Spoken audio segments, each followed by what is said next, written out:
పాదయాత్ర చేసేటప్పుడు లోకేష్ బాబు గారు మామూలుగా హామీ ఇచ్చారు కదా. అసలు మాకైతే మనకు దిశగా పడింది సార్. లేదు. నవంబర్ 21వ తేదీన ప్రపంచ మత్స్యకారుల దినోత్సవాన్ని జరుపుకున్నారు. ప్రభుత్వం ఆధ్వర్యంలో అత్యంత ఘనంగా నిర్వహించారు విజయవాడలోని తుమ్మలపల్లి కళాక్షేత్రంలో. సంబంధిత శాఖ మంత్రి అచ్చెన్నాయుడు ఈ కార్యక్రమానికి ముఖ్య అతిథిగా విచ్చేసి మత్స్యకారులకు భరోసా కూడా కల్పించారు.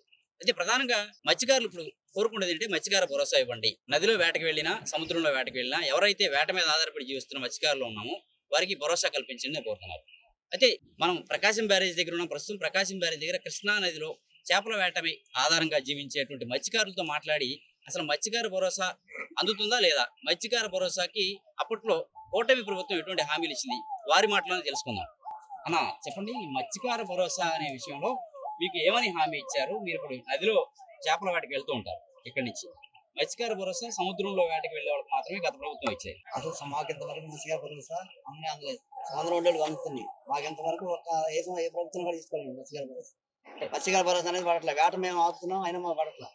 మీకు గత ప్రభుత్వం అంటే గత ప్రభుత్వం హయాంలో రాలేదు, ఈ ప్రభుత్వం హయాంలో మత్స్యకార భరోసా అందజేస్తామని వచ్చిందని మాకు హామీ ఇచ్చారు. మీకు ఏమన్నా మాకు హామీ ఇచ్చారు. మన తుమ్మల కళాక్షేత్రానికి వెళ్ళాం. మొత్తం ఎక్కడి నుంచి 50 మంది. కానీ ఈసారి అందిద్దామని చూస్తాం. బాబా మీరు చెప్పండి, పెద్ద ఆయన, మీరు ఎప్పటి నుంచో చేపల వేట మీద ఆధారపడి ఉంటారు. ఈ మత్స్యకార భరోసా ఇస్తామని చెప్పని ఎవరు చెప్పారు మీకు? మత్స్యకార భరోసా ఇస్తే దానివల్ల మీకు ఎటువంటి ఉపయోగాలు ఉంటాయి?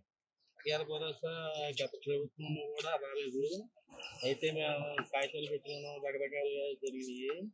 ఈ గవర్నమెంట్ వచ్చిన కూటమి ప్రభుత్వం వచ్చిన తర్వాత సరే లోకేష్ బాబు కన్నా మరి చేస్తారని చెప్పి చూస్తున్నాం. నిన్న హామీ ఇచ్చారు. కూడా మనకి ఎలాంటి హామీ ఇవ్వలేదు. దానికోసం ఎదురు అంటే మత్స్యకార భరోసా గతంలో ఏదైతే సముద్రంలో వేటకి వెళ్లే వరకే ఇచ్చేవాళ్ళు, గత ప్రభుత్వం నుంచి 4,000 రూపాయలు మాత్రం ఇచ్చేవాళ్ళు. జగన్మోహన్ రెడ్డి దాన్ని 10,000 చేశారు.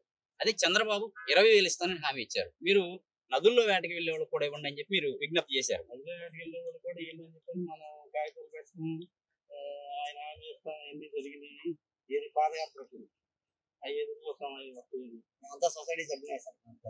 అప్పుడు ఇక్కడ మత్స్యకార సొసైటీగా ఫామ్ చేసుకొని వీళ్ళంతా యూనిటీగా ఉండి వారి కోరికల్ని ప్రభుత్వం దృష్టికి తీసుకెళ్లి సాధించుకోవడం జరుగుతుంది. అయితే మరొకరు కూడా ఉన్నారు, వారితో కూడా మాట్లాడి చూద్దాం ఏమంటారు ఏంటి అని. అలా మీరు చెప్పండి, మత్స్యకార భరోసా నుంచి మీరు అంటే గత ప్రభుత్వంలో రావాల్సిన మత్స్యకార భరోసా కూడా ఆగిపోయింది. ఎన్నికల కోడ్ వచ్చింది, ఇవ్వటానికి వీలేదని ఎన్నికల సంఘం ఆపేసింది. జగన్ టైంలో ఇవ్వాల్సినటువంటి 10,000 కూడా ఆగిపోయినాయి. ఇప్పుడు ప్రభుత్వం వచ్చింది, 20,000 ఇస్తానని హామీ ఇచ్చారు. మీరు గత ప్రభుత్వంలో ఏంటంటే మాకన్నా మటుకి సముద్రం పక్కన వచ్చారు కానీ ఇక్కడ మట్టుకు ఇవ్వలేదు. పాదయాత్ర చేసేటప్పుడు లోకేష్ బాబు గారు మామూలుగా హామీ ఇచ్చారు. అట్లా మీకు కూడా మత్స్య భరోసా ఇస్తామని చెప్పి హామీ ఇచ్చారు. ఇస్తానన్న బయట మేము కూడా ఇస్తారని చెప్పి ఆశపడుతున్నాం. అంతవరకు కూడా మాకు ఎవరు రాలేదు. వాళ్ళు కూడా ఇప్పుడు మామూలుగా పెంచారు, 20,000 అని చెప్పి అన్నారు. అదేమని ఇస్తే మా పిల్లలు చదువుకుంటాక దేనికన్నా కానీ ఇట్లా ఆధారపడతాయన్నట్టుగా అనుకుంటున్నాం. 20,000 ఇస్తే మీరు వలలు కొనుక్కోవచ్చు, పడవలు పోయచ్చు, ఇంకా ఏమేమి చేసుకోవచ్చు. పడవలు అని చెప్పాలంటే ఏమంటే మన వరద వచ్చినప్పుడు దగ్గర 23 పడవలు దాకా పోయినాయి. ఇక్కడ వచ్చేసి 13 పడవలు పోయినాయి, కింద 10 పడవలు పోయినాయి. ఇంతవరకు ఏంటంటే మటుకు తెలియజేసాం, మేము అడుగులు తెలియజేసాం, అందరూ చెప్పాం కానీ ఇంతవరకు ఏమైనా ఇంతవరకు మాకు ఒక రూపాయి ద్వారా ఇలాగ పడవ పోయిందన్న వచ్చింది కూడా లేదు. అంతవరకు కొత్త పడవలకు మనం పెట్టినాం సార్ జగన్ ప్రభుత్వంలో. అంతా అయిపోయింది, రాలేదు. గత ప్రభుత్వంలో పడవలు కోసం పెట్టుకుని కూడా రైలీ కాకుండా కొత్తగా పడవలు ఇస్తాను హామీ ఇచ్చారు. కానీ పేర్లు రాసుకున్న 30 పేర్లకి పడవలు రాలేదు. మొత్తం అంతా అయిపోయి అభినేష్ మద్దతు వచ్చేసి గుంటూరు కలెక్టర్ ఆఫీస్ అయితే మొత్తం అయిపోయింది, ఒక్క పడవ రాలేదు. మన వరద పోయినాయి, పైసలు పోయినాయి అనమాట. మన వీడియోలు కూడా తిరిగి సంఖ్యలో పోయినాయి, లెక్కలు ఉంది. మరి ఆయన దాకా మరి ఎన్ని తెలియదా తిరిగి కదా మాకు కూడా.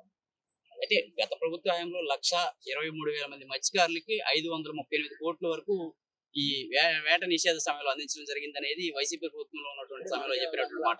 అయితే ఇప్పుడు నదిలో వేటకి వెళ్ళే వాళ్ళు కూడా మాకు కూడా ఇవ్వండి, మేము మత్స్యకారులు అని చెప్పని కోరటం, లోకేష్ అందుకు సరే అని హామీ ఇవ్వడం కూడా జరిగింది. అయితే వీరు ఎవరు కూడా ప్రపంచ మత్స్యకారుల దినోత్సవం ఆడంబరంగా చేశారు కానీ మమ్మల్ని పట్టించుకోలేదు, ఇప్పటి వరకు కూడా మా పట్ల వాళ్ళు ఎటువంటి సంక్షేమ కార్యక్రమాలు అమలు చేసేదానికి కూడా ముందుకు రావట్లేదని మాత్రం ఆవేదన వ్యక్తం చేస్తున్నారు. అయితే ప్రధానంగా వీరు మత్స్యకారులు వారి సంక్షేమం కోసం ఏం కోరుకుంటున్నారనేది కూడా మనం మాట్లాడుతున్నాం. జగన్ ప్రభుత్వం ఆగిపోయింది. తర్వాత ఈయన వచ్చారు, ఇస్తామన్నారు, ఇంతవరకు ఐదు అమలు ఇప్పిస్తారనేది ఇసుక పడవలకి దీనికి అంటే ఇసుక పడవలు ఏంటి అసలు? జీవనం సాగిద్దారు బాగా పడవనే పనిచేసేవారు. ఇప్పుడు ఆటో వేసుకున్నాను, ఇక్కడ జాగా పడతారు వస్తేనే జీవనాధారం లేదు. అప్పుడు ఇస్తే బాగుంటుందని కొద్దిగా అంటే ఇసుక పడవలు ఏదైతే కృష్ణా అనేది గుంటూరు జిల్లాలో కృష్ణా జిల్లాలో ఇసుక పడవలపై ఆధారపడి కూడా మత్స్యకార కుటుంబాలు చాలా జీవనం సాగిస్తుంటాయి. పడవల్లో ఇసుక తోడేందుకు వీళ్ళు కూలీలుగా వెళ్ళి ఉపాధి పొందుతూ ఉంటారు. గత 5 ఏళ్లలో జగన్మోహన్ రెడ్డి సీఎం గా ఉండగా ఇసుక పడవలు తిరిగింది లేదు. ఇక్కడ పూర్తిగా ఇసుక పడవలు రేవుకే పరిమితం అయిపోయింది. ఇసుక పడవలు తిరిగింది లేదు. మన వరదలతో బోట్లు దెబ్బతున్నాయి. ఇప్పుడు జీవనోపాధి కూడా దెబ్బతింది. మేము వేటకి వెళ్ళటం లేదు. ఈ టైంలో మాకు భరోసా ఇస్తే, ఏదైతే మత్స్యకార భరోసా 20,000 ఇస్తా ఉన్నారో ఆ 20,000 ఇస్తే చాలా ఉపయోగకరంగా ఉంటుంది అనేది వారు విజ్ఞప్తి చేస్తున్నారు. అయితే పిల్లల చదువులు కూడా ఫీజులు కట్టేదానికి చాలా ఇబ్బంది పడతామని చెప్తున్నారు. అయితే మరి ఈ పిల్లల విషయంలో కూడా కొన్ని పథకాలు ఇస్తామని చెప్పని ప్రభుత్వం చెప్పి ఉంది. అది కూడా అడిగి చూద్దాం వాళ్ళు అసలు ఏమంటారు. ఈ పిల్లల విషయంలో కూడా కొన్ని పథకాలు ఇస్తామని చెప్పింది. అమ్మకు వందనం, తల్లికి వందనం, ఇటువంటివి కూడా మత్స్యకార భరోసా ఇటువంటివి గత ప్రభుత్వం ఇప్పుడు ఇస్తా ఉన్న ప్రభుత్వం కూడా ఇస్తాం. ఇంతవరకు పర్లేదు సార్. ఇంతవరకు ఈ చదువు అనేది ఇంతవరకు పర్లా. మరి ఎప్పుడు పెడతారు దాని మీద చూస్తాం. ప్రభుత్వం నుంచి మీరు నెలకింత వేస్తా ఉన్నారు. ప్రభుత్వం నుంచి మీరేం కోరుకుంటున్నారు? ప్రభుత్వం నుంచి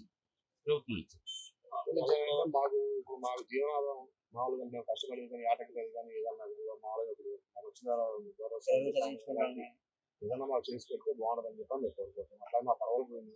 అవి కూడా కొద్దిగా దారి చూపించండి. మంత్రి గారి దృష్టికి కానీ లోకేష్ గారి దృష్టికి కానీ తీసుకెళ్ళడం జరిగిందా? నాకు భరోసా ఏం లేదు, ఎన్నికల్లో మీకు పక్షం మేము ఇవ్వటాము. మాకు అలాగే లేదు. మామూలుగా తిరిగారు, చేశారు, అన్ని చేశారు, తిరుగుతున్నారు, ఇంటికి వెళ్తున్నారు, ఎన్ని మామూలు ఖాతాలు వస్తున్నారు. ఇంతవరకు తెలియజేయలేదు. మామూలుగా మేము వెళ్తున్నాం కానీ వాళ్ళు తెలియజేయలేదు. లోకేష్ గారికి కానీ మనకి ఎవరు తెలియజేయలేదు. అధికారులని, మంత్రుల్ని, ప్రజాప్రతినిధులను కలుస్తున్నారు కానీ మీరు పూర్తి స్థాయిలో మాకు ఇలా కావాలి. లోకల్ నాయకులు కలుస్తున్నాం కానీ వాళ్ళు ఏం చేయట్లేదు. డైరెక్ట్ గా లోకేష్ కలవాలి. అయితే టోటల్ గా మా అభినవ్ భారత్ ద్వారా వాళ్ళు కోరుతుంది ఏంటంటే మత్స్యకార భరోసా అందిస్తే మేము పూర్తిగా ఇబ్బందుల నుంచి బయటపడతామని వాళ్ళు కోరుతున్నారు.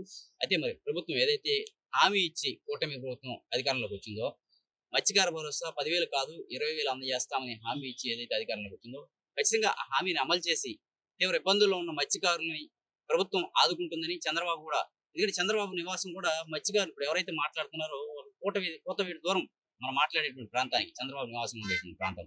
వీళ్ళంతా కూడా గతంలో టీడీపీ పక్షాన నిలబడి లోకేష్ పాదయాత్రలో భాగస్వాములై కూటమి విజయంలో ముందు నిలబడ్డారు. కాబట్టి వీళ్ళంతా కూడా ఏమంటారంటే మాకు ఇస్తానన్నటువంటి హామీని నెరవేర్చండి, మేమంతా బడుగు బలహీన వర్గాలటువంటి వాళ్ళం, కాబట్టి భరోసా కావచ్చు ఇంకో పథకమైన ఏదైనా మత్స్యకారుల సంక్షేమానికి చర్యలు తీసుకోండి, మత్స్యకార భరోసా అందించండి అని చెప్పని విజ్ఞప్తి చేస్తారు. మరి చంద్రబాబు భవిష్యత్తులో ఎటువంటి నిర్ణయం తీసుకుంటారు, మత్స్యకారుల సంక్షేమానికి ఎటువంటి నిర్ణయాలు తీసుకుంటారు, భరోసా అమల్లో ఎప్పుడు ముందుంటారు అనేటువంటిది కూడా భవిష్యత్తులో మనం వేచి చూడాల్సి ఉంటుంది. కెమెరామ్యాన్ రెహమాన్తో జర్నలిస్ట్ నాని, అభినవ్ భారత్, ఏపీ, అమరావతి.